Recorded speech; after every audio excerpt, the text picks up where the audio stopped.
So, who am I? I'm that guy, if you couldn't tell. This is me having a Belgian beer with my wife in Paris. My name is Brian Holt.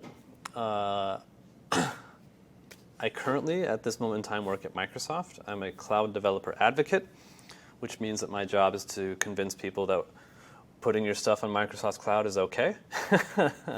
Actually, the last lesson will be us putting stuff into Microsoft's cloud so you can actually see how that works. I do a lot of traveling, which is good and bad. I just moved to Seattle maybe 8 weeks ago, and I've only been home for 6 days, which is awesome because I get to be at places like this, but I also don't know where I live. But it's awesome. So yeah, I currently live in Seattle. I just moved there from San Francisco. I'm on a podcast called Front End Happy Hour, which is pretty fun. It's literally just us drinking and talking about JavaScript, which is my two favorite things. Previous to that, I worked at LinkedIn, Netflix, Reddit, and a couple other smaller companies when I lived in Salt Lake City. My biggest passions are people and experiences. So that's why I love to travel. Anytime that I can be, I try to be traveling. What else? I have a little dog named Luna. She's adorable. And please catch up with me on social networks. I posted all the ones that I use there. Again, I just want to get another shout out to Front End Masters. I love to teach. It's one of my greatest passions. It's not something I can totally make a living at this point in time, so that's why I still have my other job, which I really do like as well. I like teaching because it forces you to distill your knowledge down into something like crystal that you can actually explain to someone, and it forces you to acknowledge the gaps in your own knowledge. For me to truly master something, I have to teach it to someone else. These courses take a ton of time to prepare, so that's why I'm actually really grateful to Front End Masters. They give me deadlines and incentive to finish these workshops, so that's really, really great. And they also encourage me to open source all the materials so that even if people can't afford to watch the videos, they can still have the website and the materials, and that's something that Front End Masters has really encouraged me to do. So super, super grateful to all of them. And cool. Last thing, I did this last night. I got a bunch of people to tweet encouraging things to you while you're learning these courses.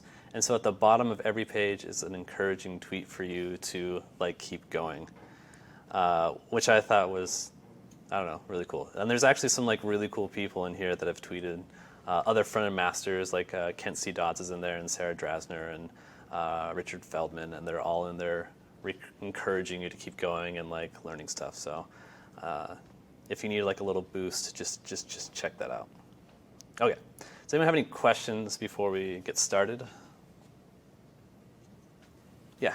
Can you speak just briefly on, I'm always confused about how you can fork something and mess with it and then call it your own code.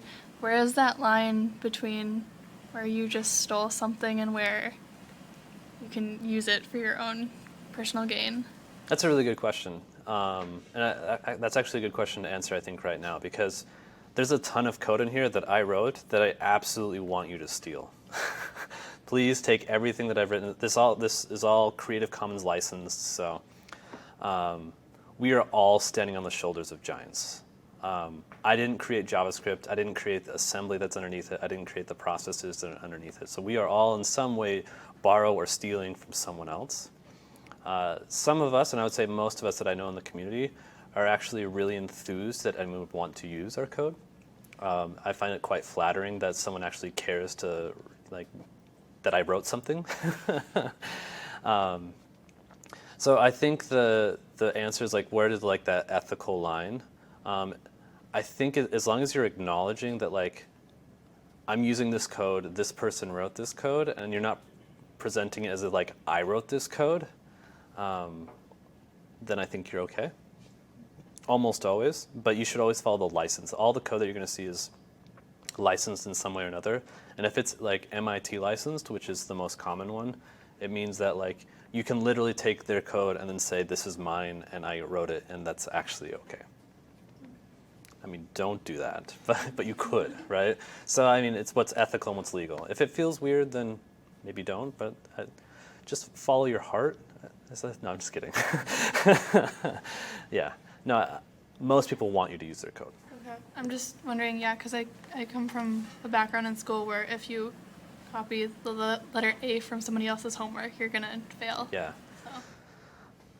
So. It's definitely not like this. We're the open source world, the programming world is very much about sharing. Yeah. Good question.